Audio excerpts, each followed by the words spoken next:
at the 96th commissioning parade of the Sri Lanka Military Academy. I congratulate the officer cadets being commissioned today and commend the commandant and staff of the academy, the parade commander, the academy sergeant major, the drill instructors, and other officer cadets for the high standards demonstrated. I am especially pleased to note that 6 officer cadets from the Republic of Maldives, Republic of Rwanda, and Republic of Zambia are standing on parade today, together with 5 Sri Lankan officer cadets who received their training in India, Pakistan, Bangladesh, and Nepal. Joining a nation's military as a commissioned officer is a great honor for any young person. I take this opportunity to thank the parents and families of the officer cadets for having raised such patriotic young men and women. I'm sure you are justly proud about their having reached this important juncture in their lives. And I'm confident they will make you even prouder through their careers in the armed forces in future.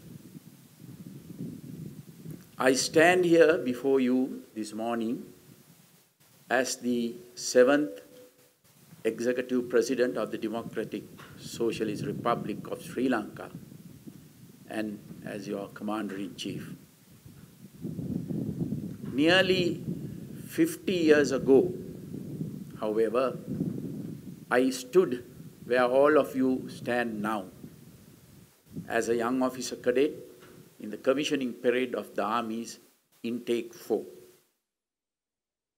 I can say without any hesitation that the training I received, the experience I gained, and the many qualities inculcated in me throughout my military career were essential factors in my election to the highest office in the land.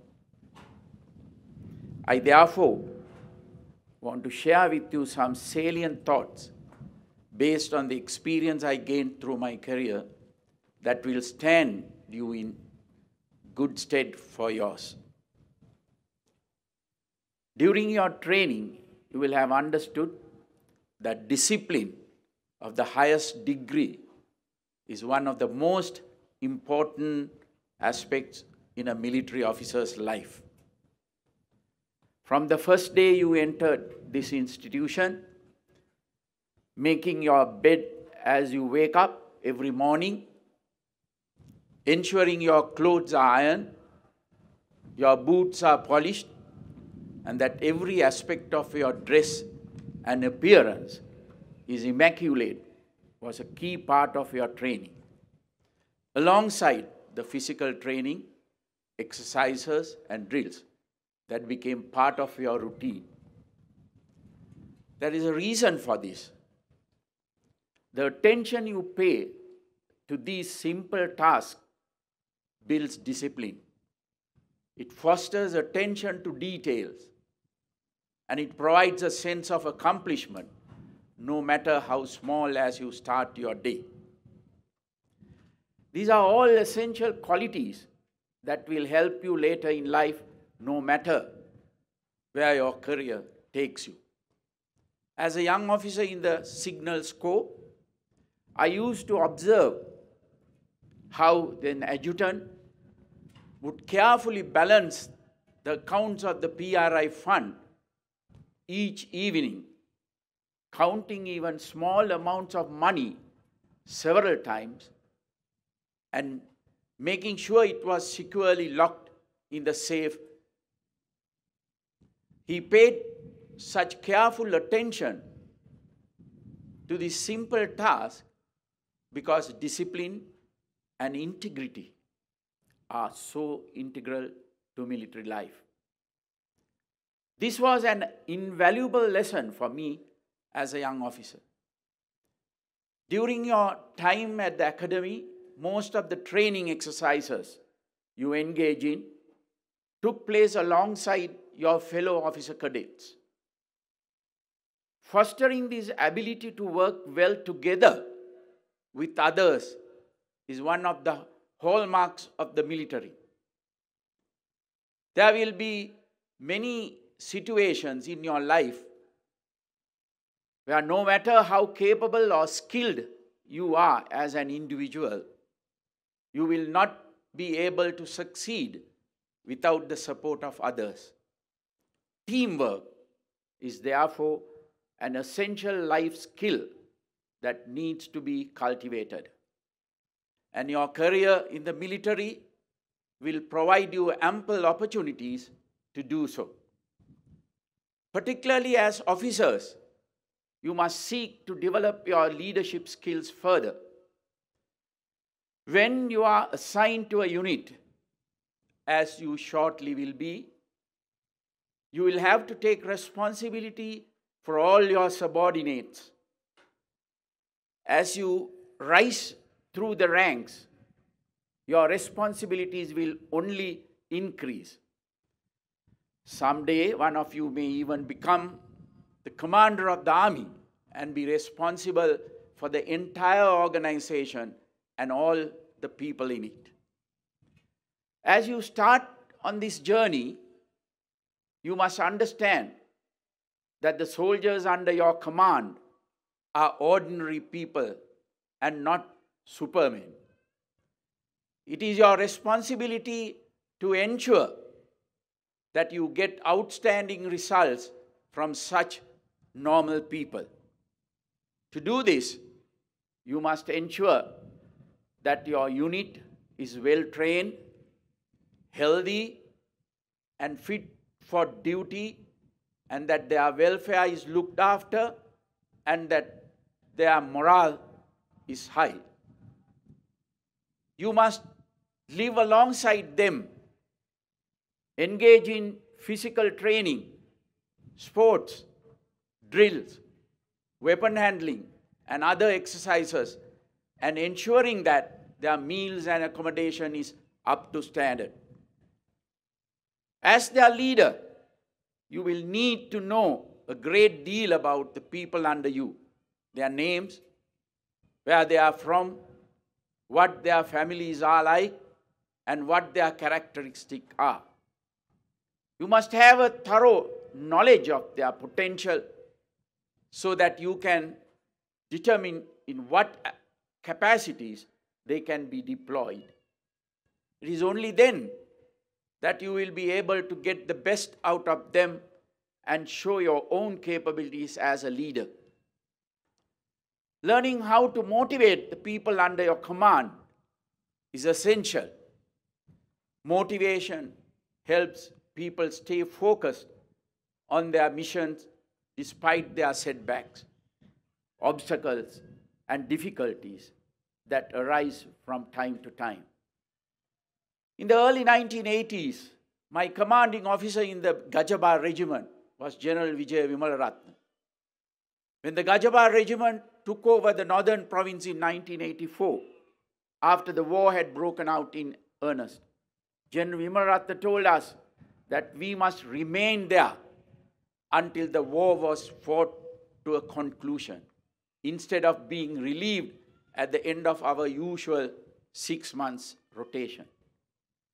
Because of the way he motivated us, we were willing to stay there without being relieved for longer than any other battalion. Throughout the war, which ended in 2009, the members of our military made countless sacrifices and underwent unspeakable hardships. They did so because they were all deeply committed to the mission at hand, which was to secure Sri Lanka's sovereignty in the face of separatism. This shared sense of mission was clearly communicated not only to the military, but to the entire nation by then President Mahinda Rajapaksa and every senior official involved in the war effort, including myself as Defense Secretary. It is this shared sense of mission that ultimately enabled peace to return to Sri Lanka after a lapse of 30 years. The security and stability that Sri Lanka enjoys today must never be taken for granted. As young officers, all of you have a responsibility to ensure that you work towards upholding national security by fulfilling the duties you are assigned to the best of your abilities. Even though the environment you inherit is a much more secure and stable one than we experience, you will nevertheless come across situations in which you are called upon to make critical decisions that will have significant consequences during your time in the military. In those instances, you must have the courage to trust your training, your instincts, and your experience, and make those decisions without fear. Occasionally, you will make mistakes, even costly ones. Failures are a part of life, and you must not shy away from them. They are an invaluable part of your learning process, and you will gain a great deal from them. However, if you fear failure so much that you do not push yourself to take those bold decisions, you will fail anyway by being indecisive. Positive thinking, therefore, is crucially important.